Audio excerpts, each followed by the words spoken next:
Tonight, Dame Sybil Thorndike, Prunella Scales and Dinsdale Landen star in Joseph Kesselring's classic farce, Arsenic and Old Lace. It's a macabre tale of two charming ladies, Abby and Martha Brewster, whose cellar is populated with the bodies of lonely old men whom they have helped find peace. Then there are the nephews, Teddy, who thinks he's Teddy Roosevelt, Mortimer, the manic theatre critic, and Jonathan, the mad killer with the face of Boris Karloff.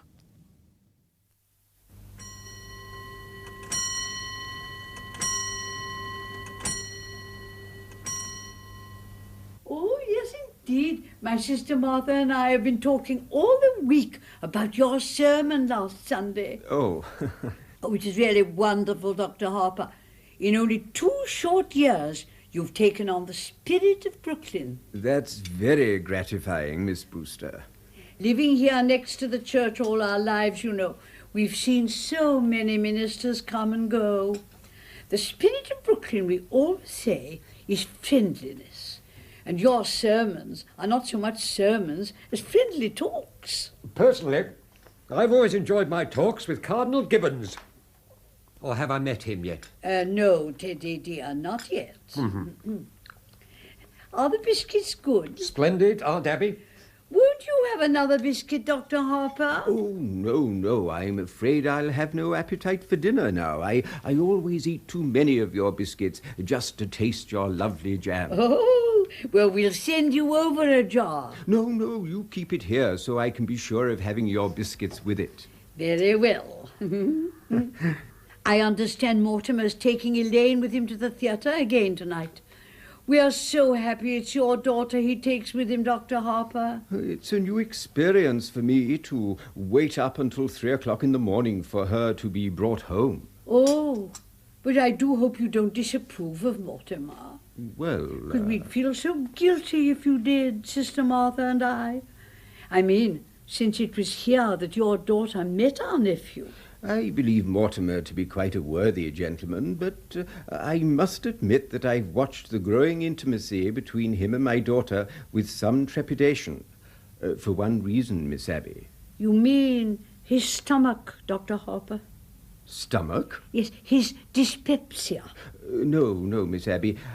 I'll be frank with you. I'm speaking of your nephew's unfortunate connection with the theatre. The theatre? Oh, no, Dr. Harper. Mortimer writes for a New York newspaper. I know, Miss Abby, but a dramatic critic is constantly exposed to the theatre. And I don't doubt but some of them develop an interest in it. No, not Mortimer. He hates the theatre. Really? Oh, yes. He writes awful things about it. But you can't blame him, poor boy. He was so happy writing about real estate, which he really knew something about. And then they just make him take this terrible night position. My. But as he says, the theatre can't last much longer anyway. And in the meantime, it's a living. Well, now, whoever do you suppose that is? Oh, come in, Mr. Brophy. Hello, Miss Brewster. How are you, Mr. Klein? Very well, Miss Brewster. What news have you 2 police officers brought me? Colonel, we have nothing to report. Splendid. Thank you, gentlemen. At ease. You know Dr. Harper? Yes. Hello, Dr. Harper. We've come for the toys for the Christmas fund, Miss Brewster. Oh, yes. That's splendid work you men do for the poor children. Oh, it gives us something to do when we have to sit around the station. You get tired playing cards, then you start cleaning a gun. And the first thing you know, you've shot yourself in the foot. Oh, dear. Teddy, just go upstairs, dear, and get that big box from your Aunt Martha's room, will you? Yes, Aunt Abby. Dear Teddy, always pretending he's in the army. And how is your wife, Mr. Brophy? Oh, she's better now. A little weak still. Well, I'm going to get you some beef broth to take to her. Oh, now, don't bother, Miss Abby. You've done so much for her already. We made it this morning. Yes, Sister Martha's taking some to poor Mr. Benitsky right now. I won't be a minute. Sit down and be comfortable, all of you. Well, now, she shouldn't go to all that trouble. Listen, You just tried to stop her or her sister from doing something nice, and for nothing. Colonel, you promised not to do that. But I have to call a cabinet meeting to get the release of those supplies. He used to do that in the middle of the night. The neighbours raised Cain with us. They're a little bit afraid of him anyway. Oh, he's quite harmless. Oh, suppose he does think he's Teddy Roosevelt. There's a lot worse people he could think he was. It's a shame. A nice family like this hatching a cuckoo like him. Well, the old girl's father, Teddy's grandfather, he was a little crazy, wasn't he? Yes, crazy like a fox. He made $1 million. Really? Yes, patent medicine. He used the house here as a sort of a clinic. Tried him out on people. He used to make mistakes occasionally, too. The department never bothered him much because he was pretty useful on autopsies, especially poison cases. Well, whatever he did, he left his daughters fixed for life. Not that they ever spend any of it on themselves. Yes, I'm well acquainted with their charities. Oh, you don't know a tenth of it. When I was with the Missing Persons Bureau, I was trying to trace an old man that we never did find. Do you know there's a renting agency that's got this house down on its list for furnished rooms? They don't rent rooms, but anybody who comes here looking for a room goes away with a good meal and a few dollars in their pocket. Well, now, isn't this nice? Good afternoon, Miss Brewster. How do you do, Mr. Brophy? Dr. Harper and Mr. Klein. How are you, Miss Brewster? We dropped in to get the Christmas toys. Oh, yes, of course. I hope Mrs. Brophy's better. Oh, she's doing fine, ma'am. Your sister's getting some soup for me to take to her. Oh, yes, we made it this morning. I just took some to a poor man who broke ever so many bones. Oh, so you're back, Martha. And how was Mr. Benitsky? Oh, well, dear, it's pretty serious, I'm afraid. The doctor was there. He's going to amputate in the morning. Oh, can we be present? No, I asked him, but he says it's against the rules. Well, here is the broth, Mr. Brophy. And be sure it's good and hot. Oh, yes, ma'am. Ah, and here's Teddy with the toys. There they are. Thank you, dear Teddy. All checked and correct. There you are, Mr. Klein. Oh, thank you very much, ma'am. Well, we'll run along now. Goodbye, Mr. Klein. Goodbye, Mr. Brophy. Goodbye, ma'am. And thank you.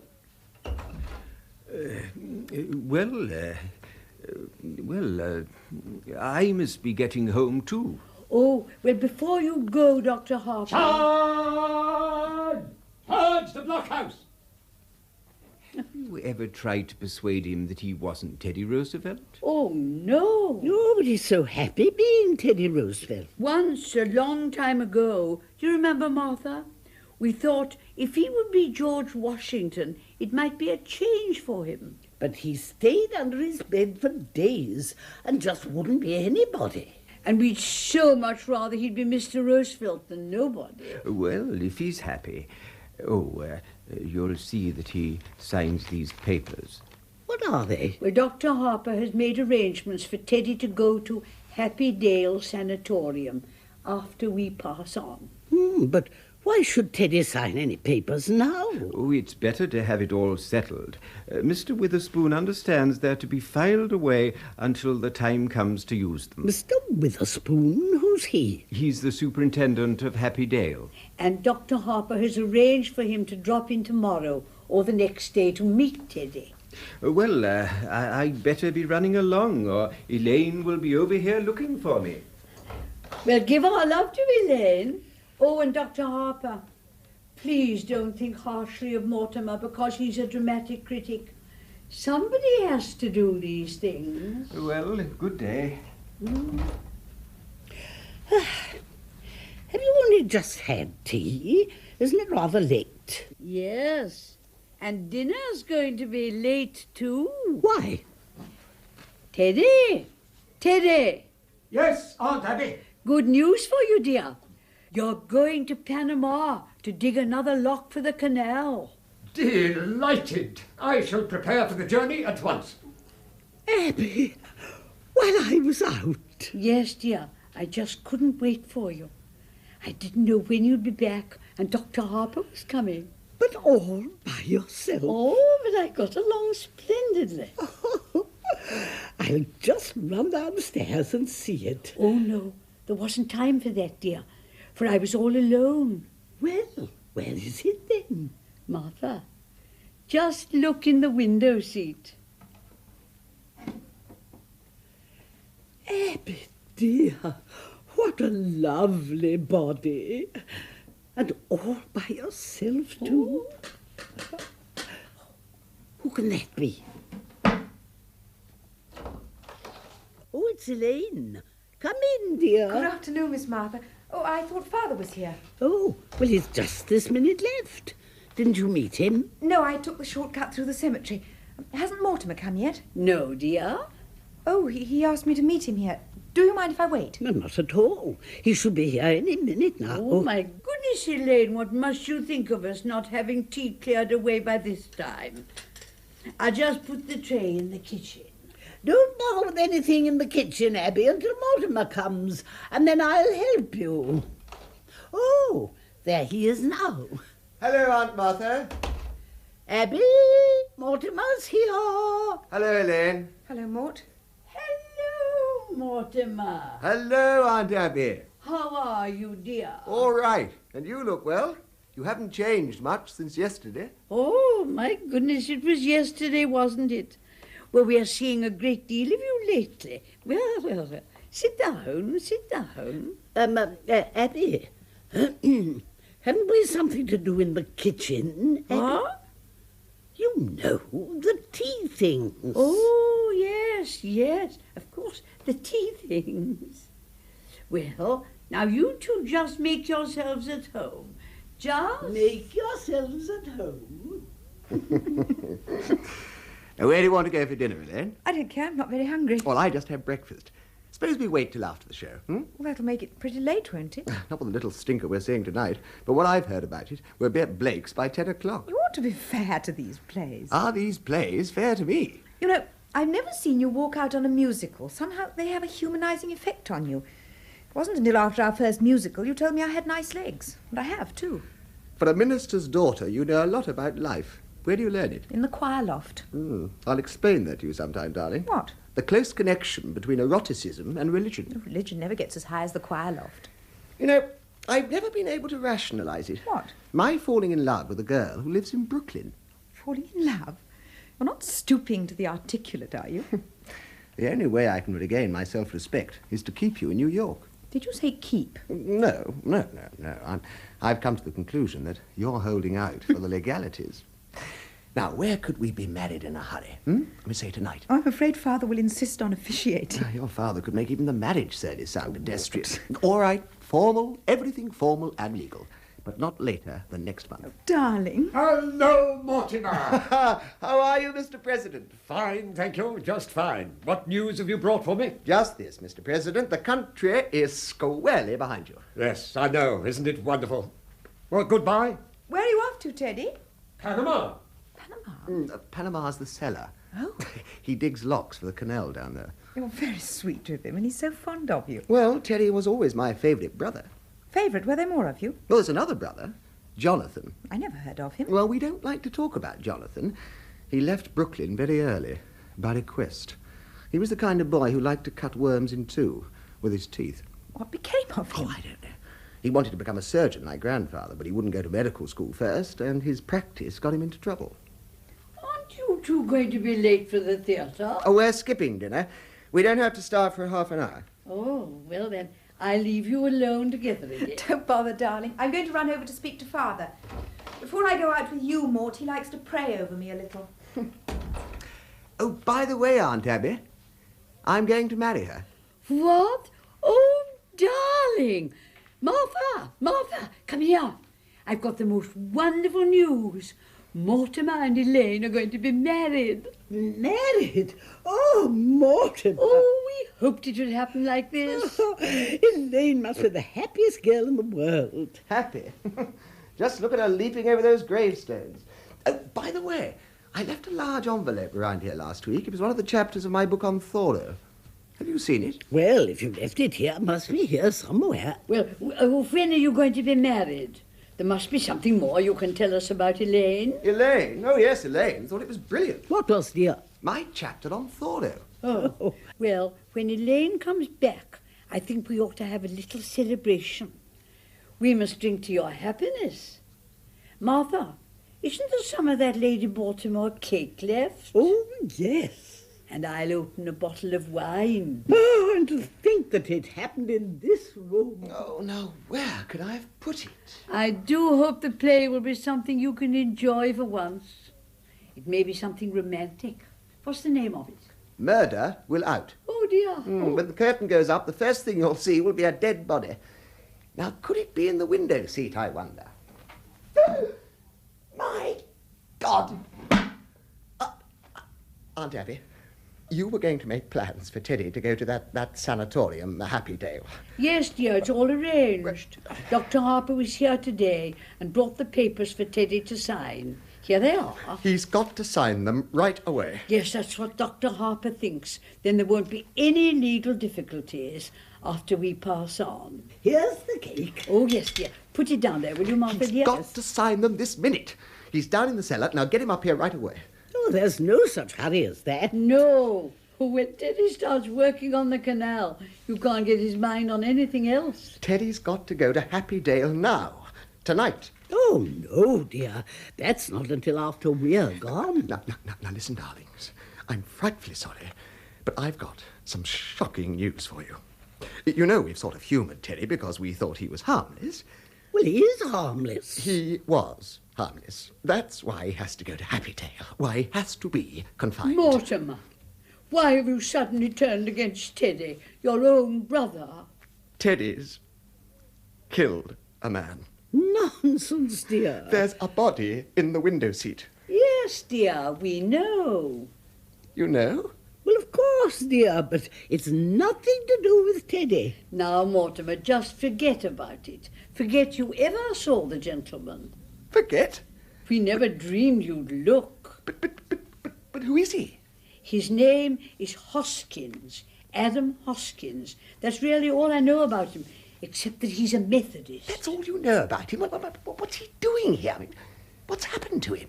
He died. Aunt Martha, men don't just get into window seats and die. Oh, no, but he died first. How? Now, Mortimer, don't be so inquisitive. The gentleman died because he drank some wine with poison in it. But how did the poison get in the wine? Well, we put it in wine because it's less noticeable. When it's in tea, it has a distinct odour.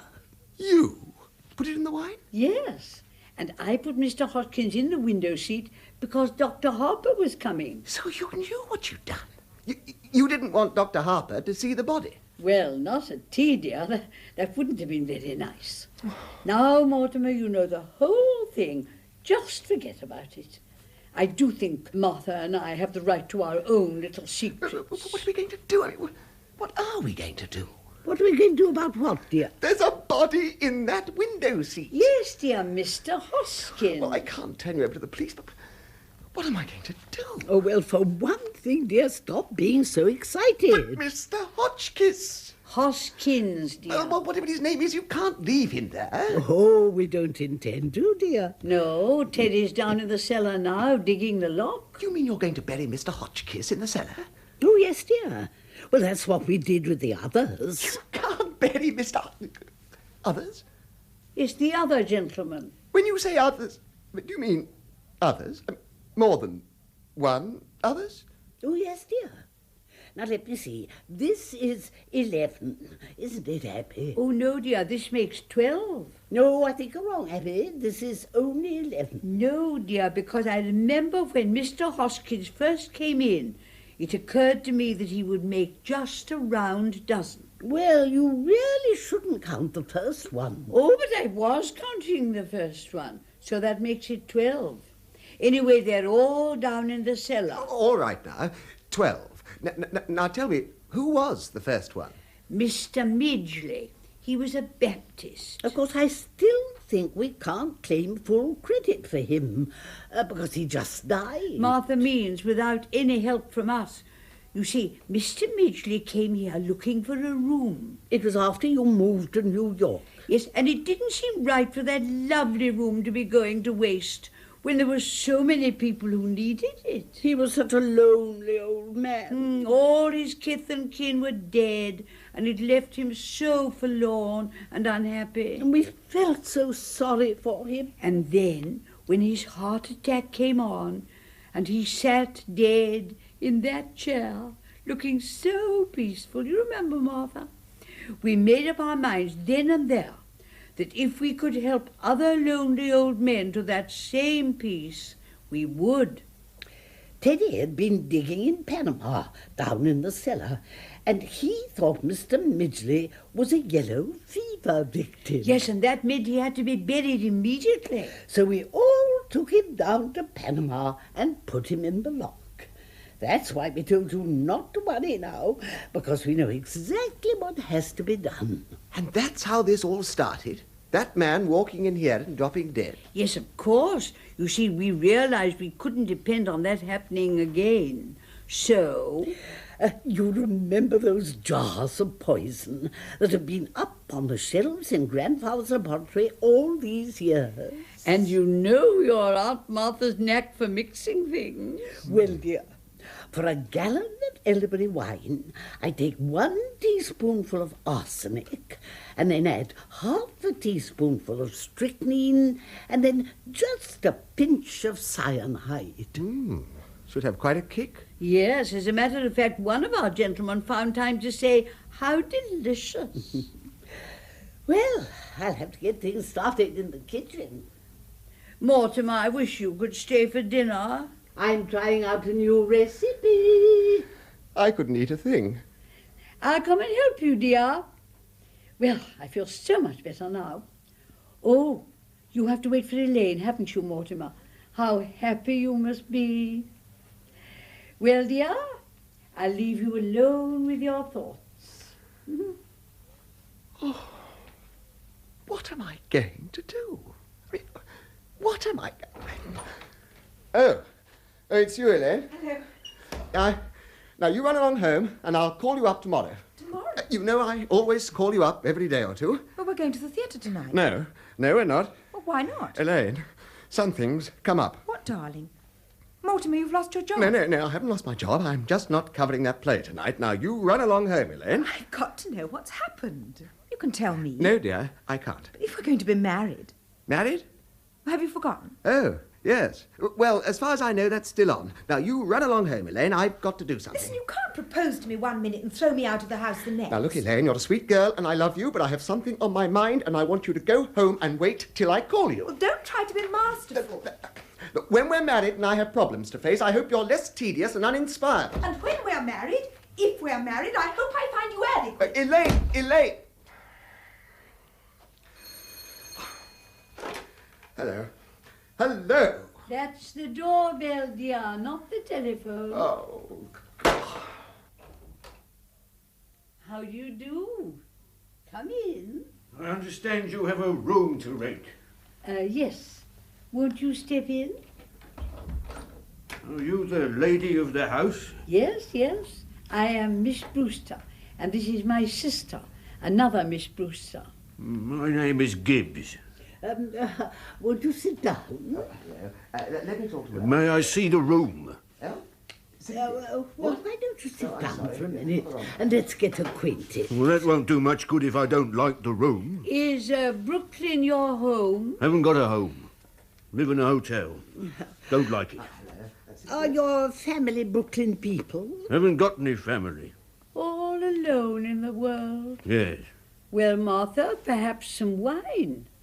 You've come to just the right house, Mr. Gibbs. Now, do sit down. Oh, what church do you go to? There's an Episcopal church practically next door. I'm Presbyterian. Used to be. Is there always this much noise? Oh, he doesn't live with us. Well, I'd really like to see the room. Well, it's upstairs. Won't you try a glass of our wine before we go up? Never touch it. Well, we make this ourselves. It's elderberry wine. Oh, elderberry wine? Haven't tasted elderberry wine since I was a boy. Thank you. You have your own elderberry bushes? No, but the cemetery is full of them. Do you serve meals? Well, we might.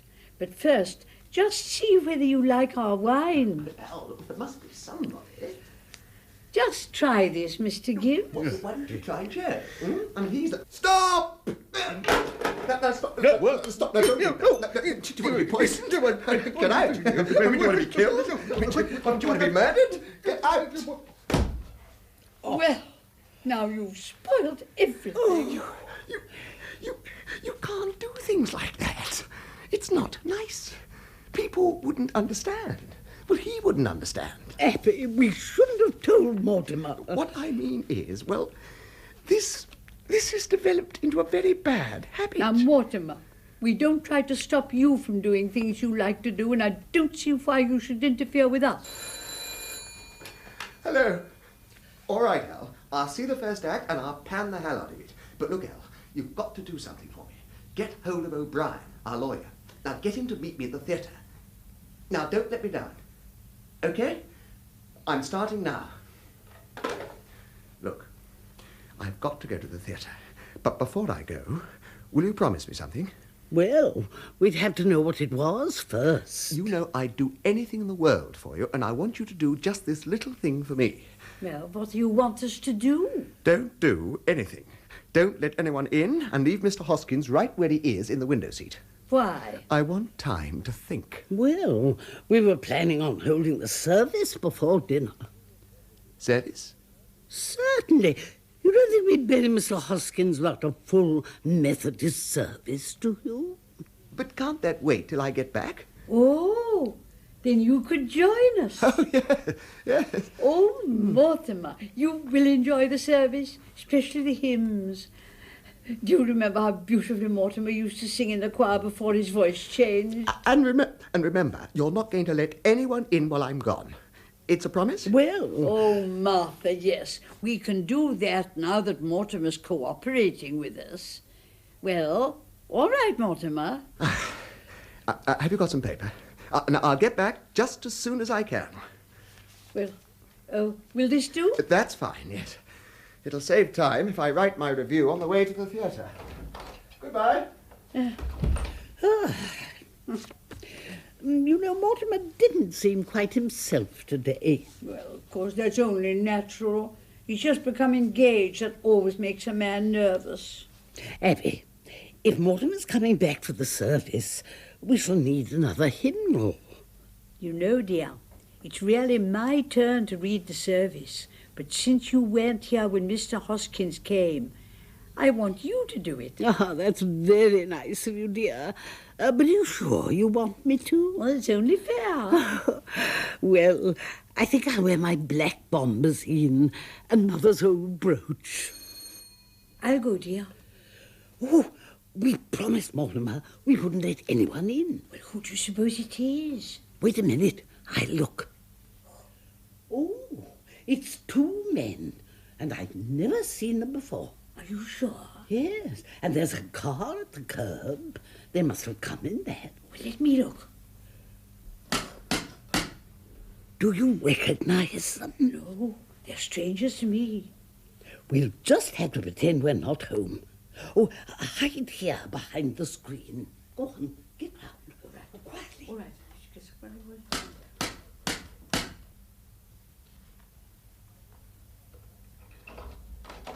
Come in, Doctor. This is the home of my youth. So, As a boy, I couldn't wait to escape from this place now. I'm glad to escape back into it. yeah, Charlie. It's a fine hideout. Yeah, the family must still live here. I hope there's a fatted calf awaiting the return of the prodigal. Yeah, I'm hungry. Look, Johnny, wine. As though we were expected. Oh, who are you? And what are you doing here? Why, Aunt Abby, Aunt Martha, it's Jonathan. You get out of here. But it's Jonathan, your nephew, Jonathan. Oh, no, you're not. You're nothing like Jonathan. You get out of here. But I am Jonathan, and this is Dr. Einstein. And he's not Dr. Einstein either. Not Dr. Albert Einstein, Dr. Herman Einstein. Well, who are you? You're not our nephew, Jonathan. I see you're still wearing the lovely garnet ring that Grandma Brewster bought in England. Oh. And you, Aunt Martha, still the high collar to hide the scar where Grandfather's acid burned you? His voice is like Jonathan's, Abby. Have you been in an accident? No. My face. Dr. Einstein is responsible for that. He's a plastic surgeon. He changes people's faces. Don't worry, ladies. The last 5 years, I give Johnny 3 new faces. I give him another one right away. This last face, well, I was intoxicated at the time. You see, Doctor, you see what you've done to me, even my own family. Johnny, you're home in this lovely house. How often he tells me about Brooklyn, about this house, about his aunts that he loves so much. I promised Dr. Einstein that no matter how rushed we were in passing through Brooklyn, I'd take time to bring him here for one of Aunt Martha's home-cooked dinners. Oh, I'm sorry. I'm afraid there wouldn't be enough. Oh, Abby, a pretty good-sized pot roast. Pot roast? Yeah, I think the least we could do Thank you, Aunt Martha. We'll stay to dinner. Well, we'll hurry it along. Oh, yes. And if we had a few more vegetables, lots of potatoes. Find something else. Well, Johnny, where do we go from here? We got to think fast. The police. The police have got pictures of that face. I got to operate on you right away. We got to find some place for that. And we got to find a place for Mr. Spenalzo, Oh, too. don't waste any worry on that rat.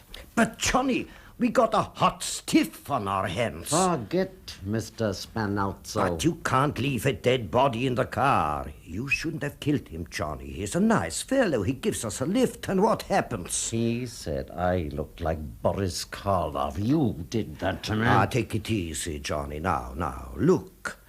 Your aunts, they don't want us here. We're here for dinner, aren't we? Oh, yeah, but after dinner. Leave it to me, Doctor. I'll handle it. This house will be our headquarters for years. Oh, that would be beautiful, Johnny. This nice, quiet house. And those aunts of yours, what sweet ladies. I love them already. I get the bags, yeah? Doctor, we must wait until we're invited. But you just said that... We'll be invited. And if they say no? Doctor, 2 helpless old women. Oh, it's like comes through a beautiful dream. Only I hope we're not dreaming. It's so peaceful.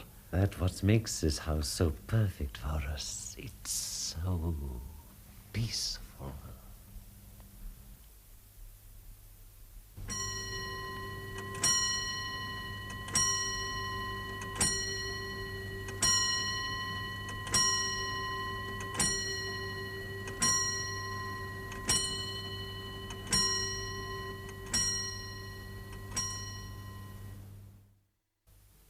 Yes, aunties, those 5 years in Chicago were amongst the busiest and happiest of my life. And from Chicago we go to South Bend, Indiana, and there we had a fascinating... They wouldn't be interested in our experience in Indiana. Well, Jonathan, you've led a very interesting life, I'm sure. But we really shouldn't have allowed you to talk so late. My meeting Dr. Einstein in London, I might say, changed the whole course of my life.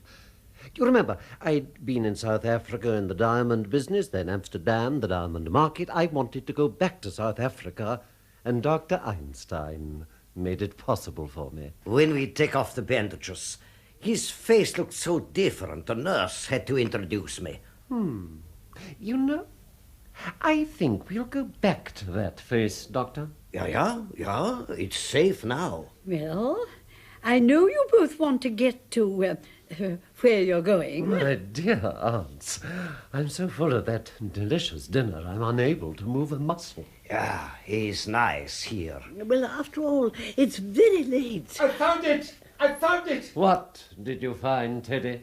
The story of my life. My biography. Here's the picture I was telling you about, General. Here we are, both of us. President Roosevelt and General Goethals, a Calibre cat. That's me, General, and that's you. My, how I've changed. Well, of course you've changed. That picture hasn't been taken yet. We haven't even started work on Calibre cat. We're still digging locks. So, General, we'll both go to Panama and inspect the new lock. No, no, Teddy, not to Panama. No, we go some other time. Panama's a long way off. Nonsense, it's down in the cellar. The cellar? Well, we let him dig the Panama Canal in the cellar. General Goethals, as President of the United States, Commander-in-Chief of the Army and Navy, and the man who gave you this job, I demand that you accompany me to the inspection of the new lock. Oh, all right, Mr. President. We go to Panama. Fine, fine. Follow me, General. Lead on, Mr. President. I am following. Jonathan, there's a very nice little hotel just 3 blocks down. Aunt Martha, this is my home. Oh, but Jonathan, you can't stay here. Dr. Einstein and I need a place to sleep. You remembered this afternoon that as a boy I could be very disagreeable. It wouldn't be very pleasant for any of us if I had... Well, perhaps we'd better let them stay here tonight, Abby. Well, just overnight, Jonathan. That's settled. Now, if you'll get my room ready... It only needs airing out. Yes, well, you see, we keep it ready to show our lodgers. Hey, Johnny, down in the cellars. Dr. Einstein, my dear aunts have invited us to live with them. Oh, you fixed it. Well, you're sleeping here tonight. Please get our room ready immediately. Well, if you insist. Well, for tonight only, then. Yes, but it's all very awkward, Abby, isn't it? No, never mind. You put on the kettle and... Johnny.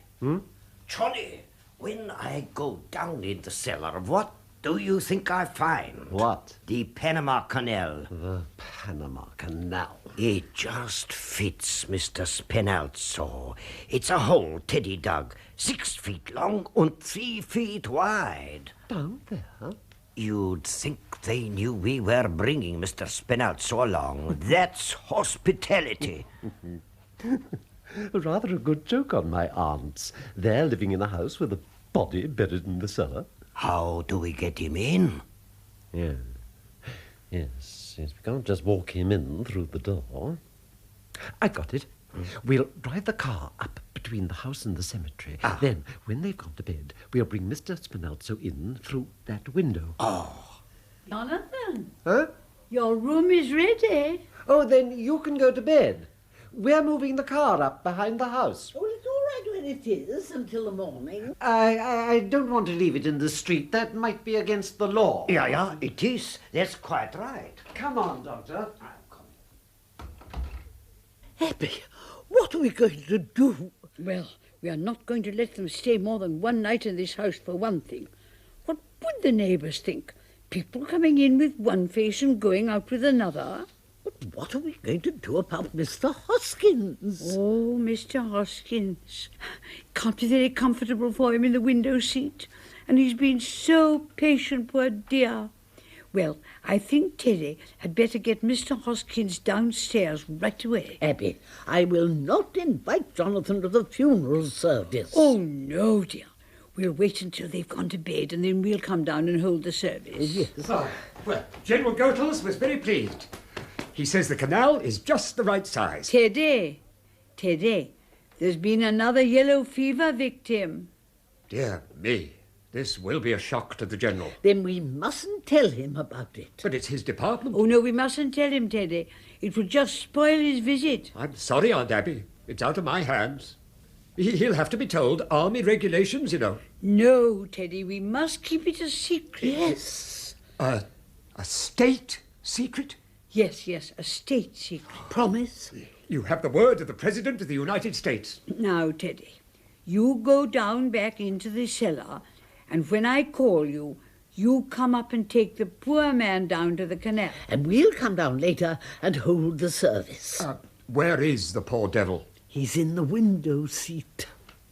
Oh, Seems to be spreading. We've never had yellow fever there before. Martha, when Jonathan and Dr. Einstein come back, let's see if we can get them to go to bed right away. Oh, yes. And then by the time they're asleep, we'll be dressed for the funeral. Jonathan, your room is waiting for you. You can go right up. Oh, well, I'm afraid we don't keep Brooklyn hours, but you two run along to bed. Oh, no, you must be very tired, both of you. And we don't go to bed this early. Well, you should. It's time I came back to take care of you. Well, we weren't planning to go until... Martha. Well, come on then, Doctor. We'll go and unpack. Yeah. Good night, Aunt Abby. Good night, Aunt Martha. Good night, Jonathan. Good night, Doctor. Good night, ladies. Now, Teddy. Everything's ready in the canal? Good. Now for the yellow fever victim. Oh, poor fella. It's very sad. Lift the lid, Martha. Very well. That's right. Oh, he's really very nice looking, considering he's a Methodist. Now, lift, Teddy. That's right. Where you go? Oh, poor devil's dropping like flies. It's a heavy one, this one. Now we'll go and change for the funeral. Oh, yes, my black bombazine. Well, come on, dear. All right, Johnny. They've gone to bed. Good. I'll get the window open. You go round and hand Mr. Spinalzo through. No, he's too heavy for me. You go outside and push. I stay here and pull. Then together we get him down to Panama. Oh, all right. I'll take a look round outside the house. You open the window. Yeah, all right. Oh, who left the window seat open, I wonder?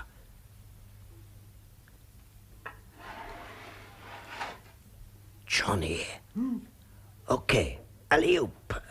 Oh, wait a minute. You lost a leg somewhere.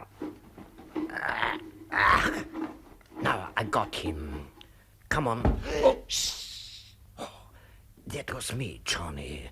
I slipped. Be more careful. Well, his shoe came off. Yes. All right, Johnny, I got him. Oh. Johnny, somebody at the door. Go quick. What about... No. I manage here. Go quick.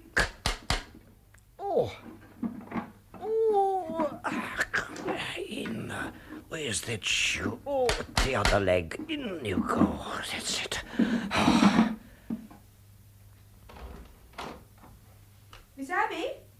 Miss Martha? Miss Abby? Miss Martha? Who are you? Who are you? I'm Elaine Harper. I live next door. Then what are you doing here? I think you'd better explain what you're doing here. We happen to live here. You don't live here. I'm in this house every day and I've never seen you before. Where are Miss Abby and Miss Martha? What have you done to them? Perhaps we'd better introduce ourselves. This is Dr. Einstein. Delighted, happy. Dr. Einstein? And I'm Jonathan Brewster. Oh, you're Jonathan. I see you've heard of me. Why did you come here at this time of night? I thought I saw someone prowling round the house. I suppose it was you. Is that your car? You saw someone at the car? Yes. What else did you see? Just that, that's all. I think you're lying. Oh, I think she tells the truth, Johnny. We let her go now. I think she's lying. I think she's dangerous. Take your hands off me! It's going to be a private funeral. Teddy, tell these men who I am. That's my daughter, Alice. No, Teddy! What's the matter? What's happening? We caught a burglar, a sneak thief. Go back to your room. Oh, Mortimer. Mortimer, where have you been? To the Nora Bay's Theatre, and I should have known better. Good Lord. Who are you? That is your brother Jonathan. And this is Dr. Einstein. I've come home, Mortimer. Who did you say this was, Aunt Abby? It's your brother, Jonathan. He's had his face changed. Dr. Einstein performed the operation. Jonathan. Jonathan, you always were a horror, but you have to look like one. Oh, now, easy, Johnny, easy. Mortimer, have you forgotten the things I used to do to you when we were boys? Remember the time you were tied to the bedpost? It is Jonathan. Yes, I remember. I remember you as the detestable, vicious, venomous form of animal life I ever knew. But now, don't you two boys start quarrelling again the minute you've seen each other. There won't be any fighting, Aunt Abby. Jonathan, you're not wanted here. Get out. Dr. Einstein and I have been invited to stay. Not in this house. Well, just for tonight. I don't want him anywhere near me. Yes, but we did invite them for tonight, and it wouldn't be very nice to go back on our word. All right. But the first thing in the morning, out. Now, where are they sleeping? Well, we've put them in Jonathan's old room. Well, I'm sleeping in that room. I'm here to stay. Johnny, we sleep down here. You bet your life you sleep down here. You sleep on the sofa, Johnny, and I sleep on the window seat. Yes, you sleep on the window seat. The window seat? No, now let's not argue about it. I mean, that window seat's good enough for me. Well, I'll sleep on the window seat. This argument, it makes me think of Mr. Spinalzo. Spinalzo? Well, now, Mortimer, it isn't really necessary to inconvenience you like this. We'll sleep down here. Jonathan, your sudden consideration for me is very unconvincing. Come on, Doctor. Yeah. We'll be back in a few minutes, and then you can have the room, Mortimer. You're just wasting your time. I told you I'm sleeping down here. Mortimer. What's the matter, dear? I've almost been killed. You've almost been... Abby? Martha? No, it was Jonathan. You see, he mistook her for a sneak thief. No, it was more than that. He's some kind of maniac. Mortimer, I'm afraid of him. But, my darling, you're trembling. Have you any smelling salts, Auntie? No, but do you think some hot tea or coffee? Coffee. Make some for me, too, and some sandwiches. I haven't had any dinner. Oh, we'll make something for both of you. Do you know what time it is? I mean, why aren't you in bed? I mean, it's after 12. 12? Elaine, you've got to go home. What? No. You wanted some sandwiches. It won't take a minute. We'll make a nice supper for both of you. Oh, and we'll open a bottle of wine. Yes, all right. Let's have a bottle of wine. No wine. Mortimer, what's going on in this house? What do you mean? What's going on in this house? You were supposed to take me to dinner and the theatre tonight. You called it off. You asked me to marry you. I said I would, and 5 minutes later you threw me out of the house. And tonight, just after your brother tries to strangle me, you want to chase me home. Now listen, Mr. Brewster, before I go home, I want to know where I stand.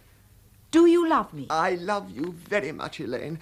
In fact, I love you so much, I can't marry you. Have you gone crazy? I don't think so. But it's just a matter of time. You see, insanity runs in my family. In fact, it practically gallops. That's why I can't marry. Now, wait a minute. You've got to do better than that. No, dear, there's a taint in the Brewster blood. Just because Teddy's a little... No, it goes way back. I mean, the first Brewster, the one who came over on the Mayflower. You know, in those days, the Indians used to scalp the settlers. Well, he used to scalp the Indians. Mortimer, that's ancient history. No, the whole family. I mean, take my grandfather. He tried his patent medicines out on dead people to be sure he wouldn't kill them. Made $1 million. And then there's Jonathan. You just said he was a maniac. Well, he tried to kill you. But he's your brother, not you. I'm in love with you. And there's Teddy, too. I mean, you know Teddy. Well, he thinks he's Roosevelt. No, dear. No Brewster should marry. I realise now that if I'd met my father in time, I'd have stopped him. Now, darling, all this doesn't prove you're crazy. Look at your aunts. They're Brewsters, aren't they? And they're the sanest, sweetest people I've ever known. Even they have their peculiarities. My God, there's another one in there. No, Mortimer, you can't tell me anything about your aunts. I'm not going to. Elaine, you've got to go home. Something very important has just come up. If you think you're going to get out of this by pretending you're insane, you're crazy. Maybe you're not going to marry me, but I'm going to marry you. I love you, you don't. Well, if you love me, will you get the hell out of here? Take me home, won't you? I'm afraid. Afraid? A little walk through the cemetery? Well, good night, dear. I'll call you up in a day or two. You critic! Aunt Abby, come here. Yes, dear, what is it? Where is Elaine? I thought you promised me not to let anyone in this house while I was gone. Well, Jonathan just walked in. I don't mean Jonathan. And Dr. Einstein was with him. I don't mean Dr. Einstein. Who's that in the window seat? Well, we told you, Mr. Hoskins. It is not Mr. Hoskins. Look. Now, who can that be? Are you trying to tell me you've never seen this man before? Certainly. But this is a fine how do you do. It's getting so that anybody thinks he can walk into this house. Now, Aunt Abby, now, don't you try to get out of this. That's another of your gentlemen. Mortimer, how can you say such a thing? Well, that man's an impostor. And if he came here to be buried in our cellar, he's mistaken. Aunt Abby, you admitted that you put Mr. Hoskins in the window seat. Yes, I did. Well, this man couldn't have just got the idea from Mr. Hoskins. By the way, where is Mr. Hoskins? Oh, well, he must have gone to Panama. Oh, you buried him? No, not yet. He's just down there waiting for the service, poor dear. We haven't had a minute, what with Jonathan in the house. Jonathan? We've always wanted to hold a double funeral, but I will not read a service over a total stranger. A stranger? Aunt Abby, how can I believe you? I mean, there are 12 men in the cellar, and you admit that you poisoned them. Yes, I did, dear, but you don't think I'd stoop to telling a fib. Martha? Oh, Mortimer, I'd like to have a word with you. A word's about all you'll have time for, Jonathan. You're beginning to bore me. Yes, dear, what do you want? Martha, just look and see what's in that window seat. No. No, Aunt Abby. Oh, Jonathan. Jonathan, let Aunt Martha see what's in the window seat.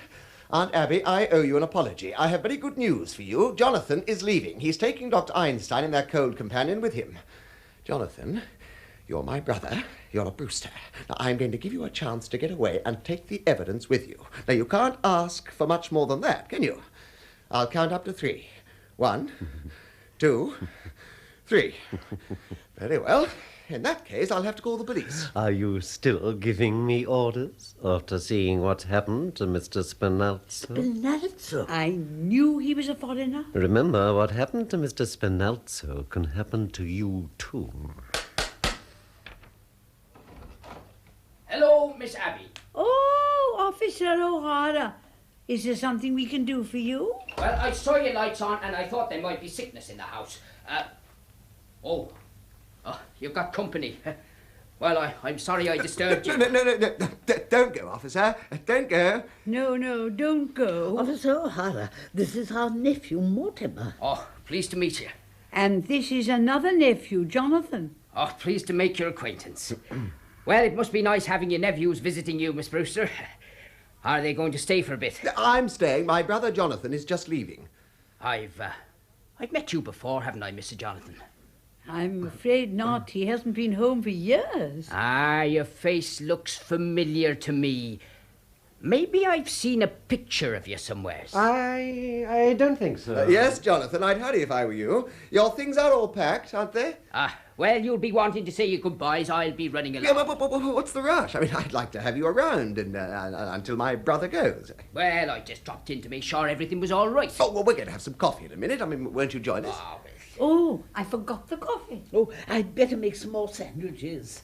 I ought to know your appetite by this time, Officer O'Hara. Don't bother. I'm due to clock in a few minutes. Well, you can have a cup of coffee with us. I mean, my brother will be gone soon. Well, sit down. Oh, you're not Mortimer Brewster, the dramatic critic, are you? Yes. Oh, well, I'm certainly glad to meet you, Mr. Brewster. We are in the same line of business. We are? Yes. I am a playwright. Eh? Oh, this being on the police force is just temporary. Well, how long have you been on the force? 12 years. I'm collecting material for a play. I bet it's a honey. Oh, well, it ought to be. With all the drama I see being a cop, Mr. Brewster, you've got no idea what goes on in Brooklyn. I think I have. I got to go and clock in. Wait a minute, O'Hara. That play of yours, I may be able to help you. You would? Oh, it was fate my walking in here tonight. Look, I'll tell you the plot. You're on your way, eh, Jonathan? Good. You haven't got much time, you know. But haven't you left something in the window seat? You can't go without all of your things. Well, O'Hara, it was nice meeting you. I'll see you again and we'll talk about your play. Oh, I'm not leaving now, Mr. Brewster. Why not? Well, you just offered to help me with my play, didn't you? You and me are going to write my play together. Well, I can't do that, O'Hara. I'm not a creative writer. I'll do the creating. You just put the words to it. But, O'Hara... No, Mr. Brewster, I'm not leaving this house till I tell you the plot. In that case, Mortimer, we'll be running along. You can't go yet. You've got to take everything with you. Now, look, O'Hara, you run along now, eh? I mean, my brother's just going. I can wait. I've been waiting 12 years. Here's the coffee. Oh, I'm sorry I was so long. Don't bring that in here. O'Hara, would you join us for a bite in the kitchen? Are you sure you don't mind eating in the kitchen, Mr. O'Hara? And where else would you eat? Goodbye, Jonathan. Nice to have seen you again. Come on, Mortimer. I'm glad you came to Brooklyn, Jonathan, because it gives me a chance to throw you out. I'll get going now. All three of you. Doctor, this affair between my brother and me has got to be settled. Now, Johnny, we got trouble enough. Your brother gives us a chance to get away. What more could you ask? You don't understand. This goes back a good many years. Now, Johnny, let's get going. We are not going. We're going to sleep right here. With a cop in the kitchen? And Mr. Spinelzo in the window seat? Oh, that's all he's got on us. We'll take Mr. Spinelzo, dump him in the sea, and come right back. Here. Now, Johnny. Doctor, you know I make up my mind. Oh, yeah. When you make up your mind, you lose your head. Brooklyn ain't a good place for you. Doctor. Oh, okay. We got to stick together. Right. Hide our bags in the cellar. Okay. Oh, move fast. Spinelzo can go out the same way he came in. Oh, hey, Johnny. Huh? Come quick. Oh, what's the matter? That hole in the cellar. Oh, yeah? We got an ace in the hole. Look. A stiff. Jonathan? Yes. Mortimer? I thought I told you to get out We are not going. Oh, you're not? Mm-hmm. Well, do you want O'Hara to know what's in that window seat? We're staying here. All right. This gets me rid of you and Officer O'Hara at the same time. If you tell O'Hara what's in the window seat, I'll tell him what's down in the cellar. The cellar? There's an elderly gentleman down there who seems to be very dead. Well, what were you doing in the cellar? Never mind about that. What's he doing in the cellar? No, thanks, ma'am. I've had plenty. Now, what are you going to say to O'Hara? Mr. Brewster, your aunts want to hear my play too. Shall I get them in here? No, O'Hara, you can't tell us now. You've got to clock in. Oh, to hell with clocking in. I'll get your aunts in here and tell you the plot. No, O'Hara, not in front of all these people. We'll get together alone, someplace later. How about the back room at Kelly's? Fine. You go and clock in and I'll meet you at Kelly's. Well, why don't you two go down to the cellar? Well, that's all right with me. Where is it? No. We'll go to Kelly's, but you're going to clock in on the way. All right. It'll only take me a couple of minutes. I'll ditch him and be back in 5 minutes. Wait for me. We'll wait for him, Doctor. I've waited a great many years for a chance like this. We got him right where we want him. Did he look guilty? Have they gone? Oh, we thought we heard somebody leave. Oh, just Mortimer, and he'll be back in a few minutes. Is there any food left in the kitchen? Get something for us to eat while we bury Mr. Spinelzo in the cellar. Oh, no. Oh, but he can't stay in our cellar. No, Jonathan, you've got to take him with you. There's a friend of Mortimer's downstairs waiting for him. A friend of Mortimer? He and Mr. Spinelzo will get along fine together. They're both dead. They must mean Mr. Hoskins, dear. Mr. Hoskins? You know about what's downstairs? Well, but of course we do. And he's no friend of Mortimer's. He's one of our gentlemen. Your gentlemen? And we won't have any strangers buried in our cellar. But Mr. Hoskins? Mr. Hoskins isn't a stranger. Besides, there's no room for Mr. Spinelzo. The cellar's crowded already. Crowded? With what? Well, there are 12 graves down there now. 12 graves? And that leaves very little room, and we are going to need it. You mean you and Aunt Martha have murdered... Murdered? Certainly not. It's one of our charities. What we've been doing is a mercy. So you just take your Mr. Spinalzo out of here. You've done that here in this house, and you've buried them down below. Johnny, we've been chased all over the world. They stay right here in Brooklyn and do just as good as you do. What? Well, you've got 12 and they've got 12. I've got 13. No, Johnny, 12. 13. There's Mr. Spinalzo, Aye. then the first one in London, 2 in Johannesburg, 1 in Sydney, 1 in Melbourne, 2 in San Francisco, 1 in Phoenix, Arizona. Phoenix. The filling station. Oh. The 3 in Chicago and the 1 in South Bend. That makes 13. Oh, you can't count the one in South Bend. He died of pneumonia. He wouldn't have got pneumonia if I hadn't shot him. No, Johnny, he died of pneumonia. He don't count. He counts with me. I say 13. No, Johnny. You got 12, and they got 12. The old ladies are just as good as you are. Oh, they are they? Well, that's easily taken care of. All I need is 1 more. That's all, just 1 more. Well, here I am. Ah, Mortimer. Come in.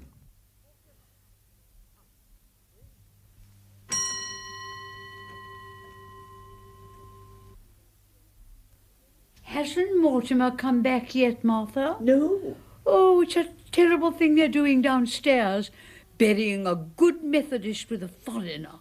I will not have our cellar desecrated. It'll just have to be undone. Yes, but we promised Mr. Hoskins a full Christian burial. Right. Now, where's Teddy? Mortimer, where have you been? I've been over to Dr. Gilchrist's. I've got his signature on Teddy's commitment papers. Mortimer, what's the matter with you? Running round getting papers signed at a time like this. Do you know what Jonathan's doing? He's putting Mr. Hoskins and Mr. Spinalzo in together. Oh, he is he? Well, let him in his room. Oh, Teddy won't be any help. When he signs these commitment papers, I can tackle Jonathan. But what have they got to do with it? Well, you had to go and tell Jonathan about those 12 graves. Now, if I can make Teddy responsible for those, I can protect you. Don't you see? No, I don't see. Come along, Martha. We are going for the police. The police? You can't go for the police. Why can't we? If you tell the police about Mr. Spinalzo, they'll find Mr. Hoskins too, and that might make them curious, and they'd find out about the other 12 gentlemen. Mortimer, we know the police better than you do. I don't think they'd pry into our private affairs if we asked them not to. But if they found your 12 gentlemen, they'd have to report to headquarters, and you couldn't expect a judge and a jury to understand.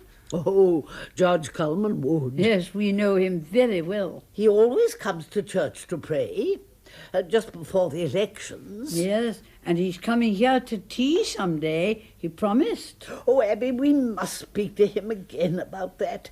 He's so lonely since his wife died. Yes, poor man, of course. Well, now come along to the police, Martha. No, you can't. I won't let you. You can't leave this house, and you can't have Judge Coleman to tea. Well, if you're not going to do something about Mr. Spinalzo, we are. I am going to do something. Now, we may have to call the police in later, but if we do, I want to be ready for them. You've got to get Jonathan out of this house. Yes, and Mr. Spinalzo too. Oh, will you please let me do this my own way? I mean, I've got to see Teddy first. Well, if they're not out of here by the morning, Mortimer, we are going to call the police. They'll be out. I promise you. Oh, Abby, that's a relief, isn't it? Yes, if Mortimer's really going to do something at last. It just means that Jonathan's going to a lot of unnecessary trouble downstairs. Shall we better tell him? Oh, Jonathan, you might as well stop what you're doing in the cellar. It's all done. Well, it'll just have to be undone. You were all going to be out of this house by morning. Mortimer's promised. Oh, are we? Oh, well, in that case, you and Aunt Martha can go to bed and have a pleasant night's sleep. Yes, come, Abby. Good night, Auntie. No, not good night, Jonathan. Goodbye. By the time we get up, you'll be out of this house. Mortimer's promised. And he has a way of doing it, too. Oh, then Mortimer is back. Oh, yes, he's up there talking to Teddy. Goodbye, Jonathan. Goodbye, Jonathan. Perhaps you'd better say goodbye to Mortimer. Oh, you'll see Mortimer. Yes, I'll see Mortimer. Well, there now.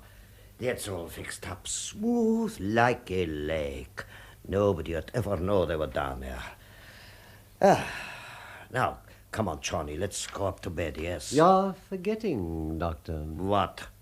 My brother, Mortimer. Oh, Johnny, tonight? We do that tomorrow or the next day. No, tonight, now. Johnny, please, I'm tired. And tomorrow I got to operate. Yes, you're operating tomorrow, Doctor, but tonight we take care of Mortimer. Okay, we do it, but the quick way. No, Doctor, I think this calls for something special. Where are the instruments? I won't do it, Johnny, I won't do it. Where are they? Oh, yes, you hid them in the cellar. Where? I won't tell you. I'll find them, Doctor. Oh, dear. Ah, Doctor. So, you go now. Hey, Mr. Mortimer. No, Doctor. I'm waiting for something. Something important. Please, you go now. Dr. Einstein, I have nothing against you personally. You seem to be a nice fellow. Now, take my advice and get out of this house and get just as far away as possible. Now, listen. Johnny's in a bad mood. When he's like this, he's a madman. Things happen. Terrible things. Well, Jonathan doesn't worry me anymore. Ah, Himmel, don't those plays you see teach you anything? About what? Well, at least people in plays act like they got sense. That's more than you do. Oh, you think so, do you? Well, I wish you had to sit through some of the ones I've had to sit through. I mean, take the little opus I saw tonight, for instance. Now, in this play, there's a man, he's supposed to be bright. He knows he's in a house with murderers. I mean, he ought to know he's in danger. Mm-hmm. He's even been warned to get out of the house. But does he go? No. He stays there. I ask you, Doctor, is that what an intelligent person would do? You're asking me? He didn't even have enough sense to be frightened or to be on guard. He just sits there, like this, waiting to be trussed up. And what do you think they use to tie him up with? What? The curtain cord. Oh, well, why not? A good idea. Very convenient. So there he sits, the big dope, just waiting to be trussed up and gagged.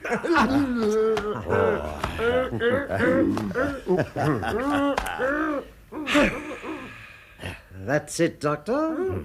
Now, his legs. Yeah. That's fixed him. You're right about that fellow, Mr. Mortimer. He wasn't very bright. Now, Doctor, we go to work. Please, Johnny, the quick way. Doctor, we're performing before a very distinguished critic. Johnny. Doctor. All right. Let's get it over. All ready, Doctor. Now. Oh, Himmel! That idiot, Teddy, stop him. He'll wake the neighborhood. He goes next. That's all. He goes next. No, Johnny, not Teddy. That's where I stop. Not Teddy. We get to Teddy later. We don't get to him at all. We've got to work fast. Yeah, the quick way. Here, Johnny. Yes, Doctor. The quick way. Hey, the Colonel's got to stop blowing that horn. Oh, it's all right, officer. We're taking the bugle away from There's him. going to be hell to pay in the morning. We promised the neighbours he wouldn't do it anymore. It won't happen again, officer. I'd better speak to him myself. Hey, Mr. Mortimer, you stood me up. I waited an hour at Kelly's for you. What's happened to him? Why is he tied up like that? He was explaining the play he saw tonight. This is what happened to the fella in the play. Did they have that in the play you saw tonight? They practically stole it from the second act of my play. Why, in my second act, just before the... Well, I'd better begin at the beginning. It opens in the theatre, in my mother's dressing room, where I was born. Only I wasn't born yet. Hey? Yes, well, take the gag out. No, we leave it. You've got to hear the plot without interrupting. Now, when the curtain goes up, my mother's sitting there making up, see?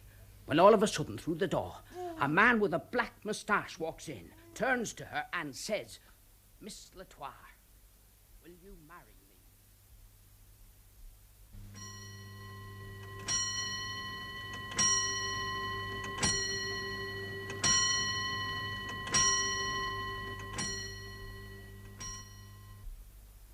There she is, lying unconscious across the table.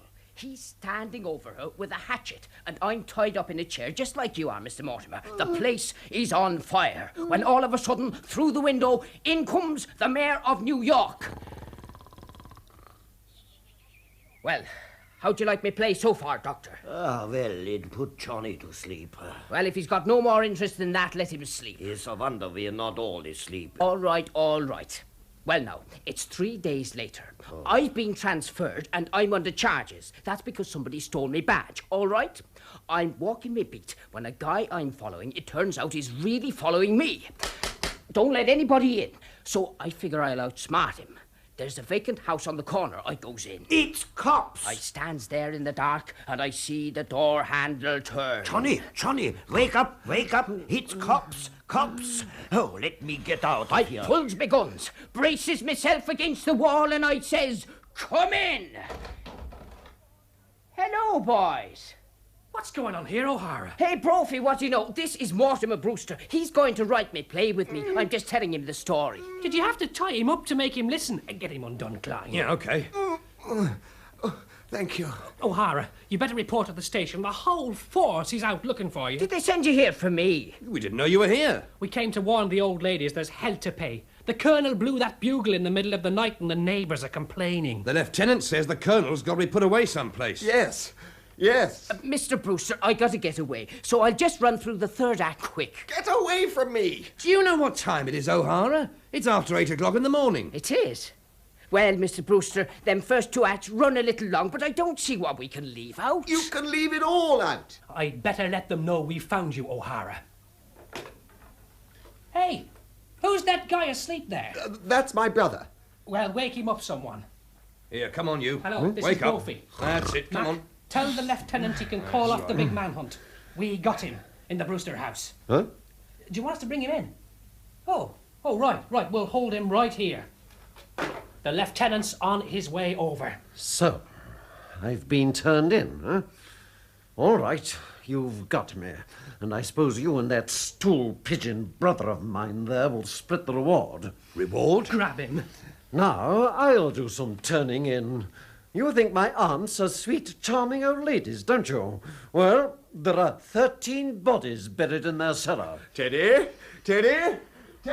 What are you talking about? You'd better be careful what you're saying about your aunts. They're friends of ours. 13 bodies. I'll show you where they're buried. Oh, yes. You don't want to go down and see what's in the cellar? Oh, go on down in the cellar with him, Klein. I'm not so sure I want to be down in the cellar with him. Look at that face. You little... Brophy, get him off me! Here, what do you think you're doing? Take that! Oh, thanks, pal. Well, what do you know about that? Come in. What the hell are you men doing here? I told you I was going to handle this. Well, sir, we were just about to... What happened to him on the floor there? Did he put up a fight? Oh, this ain't the guy that blows the bugle. This is his brother. He tried to kill Klein. Turn him over. Yeah, right. We kind of think he's wanted somewhere. Oh, you kind of think he's wanted somewhere, do you? You guys should look at the circulars we hang up in the station sometimes. Certainly he's wanted. In Indiana. Escaped from the prison for the criminal insane. He's a lifer. Was there a reward mentioned? Yes, and I'm claiming it. He was trying to get us down in the cellar. He said there were 13 bodies buried down there. 13 bodies buried in the cellar? And that didn't tip you off that he came out of a nut house? I thought all along he talked sort of crazy. Oh, it's Shakespeare O'Hara. Where have you been all night? And you needn't bother to tell me. I've been right here, sir, writing a play with Mortimer Brewster. Oh, yes? Well, you're going to have plenty of time to write that play. Get back and report in. You're suspended! Wait, can I come over sometime and use the station typewriter, sir? No! And get out of here! Brophy. Yes? Take that guy on the floor somewhere else and bring him to. See what you can find out about his accomplice. His what? The guy that helped him to escape. He's wanted too. No wonder Brooklyn's in the shape it's in with a police force full of flatheads like you. Falling for that kind of a story. 13 bodies in the cellar. But there are 13 bodies in the cellar. Who are you? I'm President Roosevelt. What the hell is this? Now, he's the fellow that blows the bugle. Well, Colonel, you've blown your last bugle. Dear me. Who's that on the floor? Another yellow fever victim? What? All the bodies in the cellar are yellow fever victims. Brophy, will you get that guy on the floor out of here? Yes, sir. Come on, Colonel. You help us. Delighted to be of assistance. That's right. Come on. Captain? And who are you? Captain, I'm Mortimer Brewster. Are you sure? Of course I'm sure. I'd like to talk to you about my brother Teddy, the one who blew the bugle. Mr. Brewster, we are not going to talk about that. He's got to be put away. I agree. In fact, it's all arranged. Where's he going? Happydale. But I want you to know that everything that's happened round here, Teddy's responsible for. Now, those 13 bodies in the cellar. Yes. Those 13 bodies in the cellar. It isn't enough that the neighbours are all afraid of him, and he's disturbing the peace with that bugle. But can you imagine what would happen if that cockeyed story about 13 bodies in the cellar got around? And now he's starting a yellow fever scare. Marvellous, isn't it? 13 bodies. Do you think anybody would believe that story? Oh, well, you can't tell. Some people are just stupid enough. About a year ago, a crazy guy starts a murder rumour over in Greenpoint, and I had to dig up a half an acre just to prove that... Good morning, Mortimer. Oh, good morning, dear. This is Mr. Witherspoon. He's come to meet Teddy. To meet Teddy? Mr. Witherspoon's the superintendent of Happydale. Oh, how do you do? How do you do? This is Captain... Lieutenant Rooney. I'm glad you're here, Super, because you're taking him back with you today. Today? I didn't know that... Not today. Look, Elaine, I've got a lot of business to attend to, so you run along home and I'll call you up. Nuts. I'd no idea it was this immediate. The papers are all signed. He goes today. How dare you! You men will find out that I'm no mollycoddle. When the President of the United States is treated like that, what's the country coming to? There's your man, Super. Just a minute. Mr. President, I have very good news for you. Your term of office is over. Oh, is this March the 4th? Practically. Well, let's see. Oh, now I go on my hunting trip to Africa. I must get started immediately. I'll get my equipment. Goodbye. Goodbye, Aunt Abby. Goodbye, Aunt Martha. I'm on my way to Africa. Isn't it wonderful? Time! Good morning, darlings. Oh, we have visitors. This is Lieutenant Rooney. Oh, how do you do, Lieutenant? How do you do? My, you don't look like the fusspot that the policemen say you are. What? And you haven't met Mr. Witherspoon. He's the superintendent of Happydale. Oh, Mr. Witherspoon, how do you do? How do you do? You've come to meet Teddy? He's come to take him. Aunties, the police want Teddy to go there today. Oh, no! Not while we're alive. I'm sorry, Miss Brewster, but it has to be done. But we won't permit it. We'll promise to take the bugle away from him. Yes, we won't be separated from Teddy. I'm sorry, ladies, but the law's the law. He's committed himself and he's going. Well, if he goes, we are going too. Yes, you'll have to take us with him. Well, why not, Mr. Witherspoon? It's sweet of them to want to, but it's impossible. You see, we can't take sane people at Happydale. Oh, Mr. Witherspoon, if you let us live there with Teddy, we'll see that Happydale is in our will. Yes, and for a very generous amount. Oh, heaven knows we could use the money, but I'm afraid Now, it's quite... let's be sensible about this, ladies. I've got serious work to do. You know there are still murders to be solved in Brooklyn. Yes. Oh, are there? It's not only his bugle blowing and the neighbours all afraid of him, but things would just get worse. Sooner or later, we'd be put to the trouble of digging up your cellar. Our cellar? Yes. Your nephew's saying that there are 13 bodies buried in your cellar. But there are 13 bodies in our cellar. Oh, no. Well, if you think Teddy invented it, you come down to the cellar with us and we'll prove it to you. Yes, but there's one, a Mr. Spinalzo, who doesn't belong here and who will have to leave.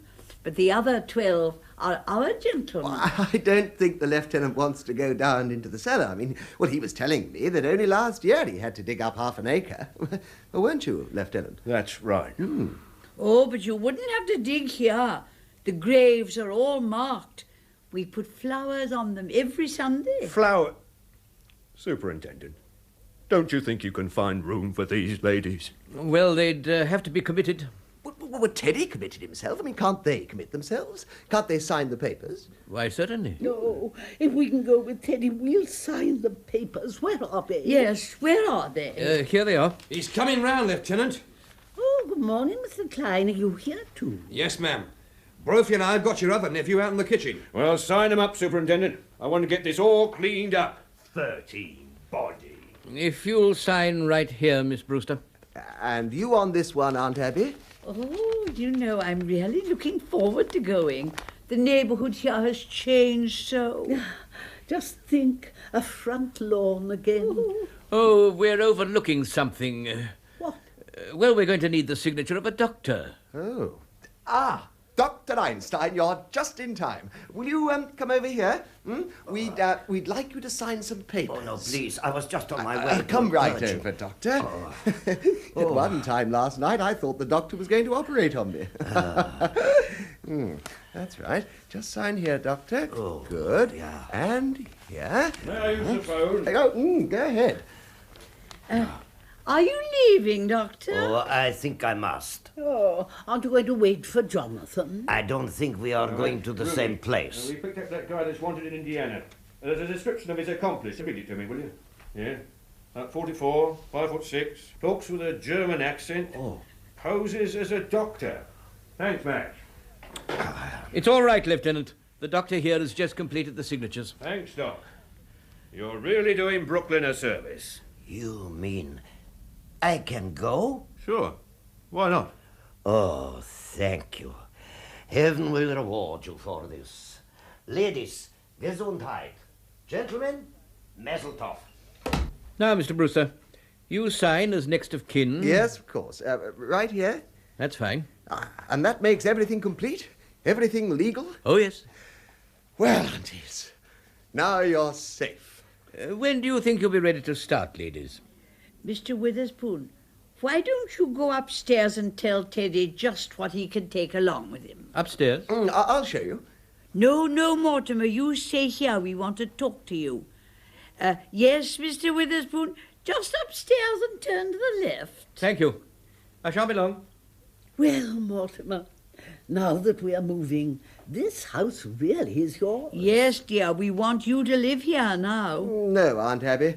This house is too full of memories. Oh, but you'll need a house when you and Elaine are married. Darlings, that's very indefinite. It is nothing of the kind. We're going to be married right away. Mortimer, you know, we're really very worried about something. Now, darlings, you're going to love it at Happy Day. Oh, yes, we're very happy about that.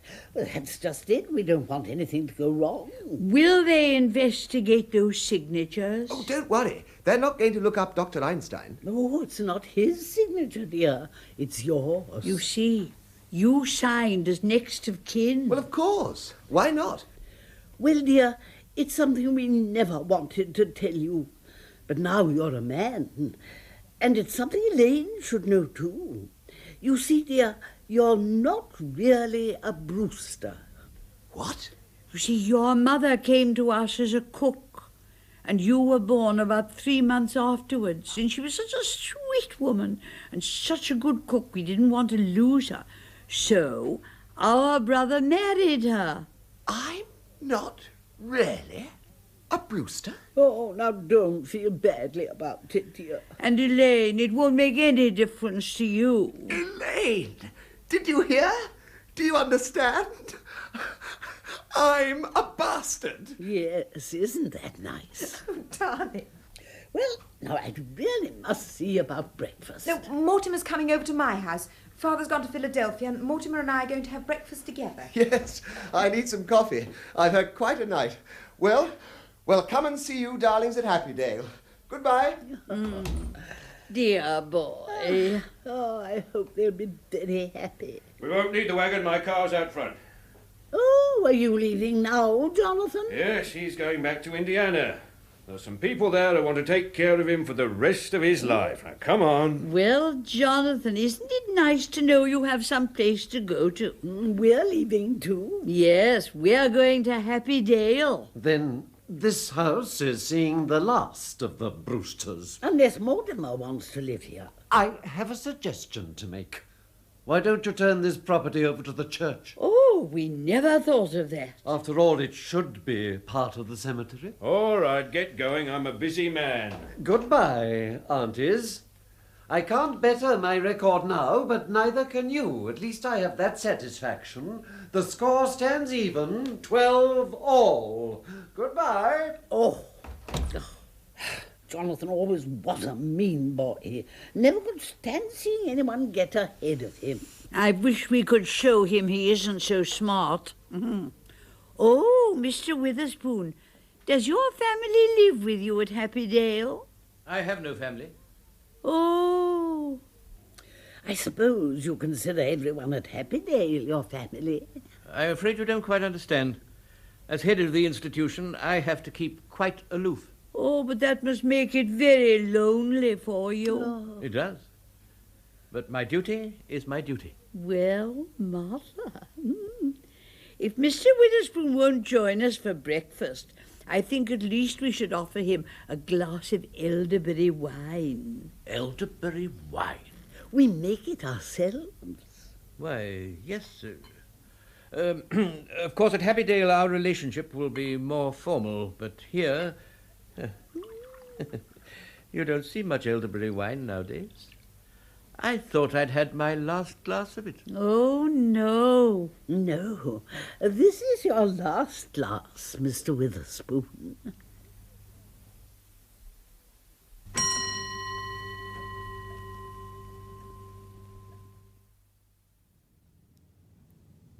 In Arsenic and Old Lace by Joseph Kesselring, Abby Brewster was played by Sybil Thorndike, Teddy by Desmond Walter-Ellis, Dr. Harper by Louis Stringer, Officer Brophy, David Valla, Officer Klein, John Rye. Martha Brewster was played by Athene Seyler, Elaine Harper by Prunella Scales, Mortimer Scales by Dinsdale Landen, Mr. Gibbs and Lieutenant Rooney by Edward Kelsey, and Jonathan Brewster by Heron Carvic.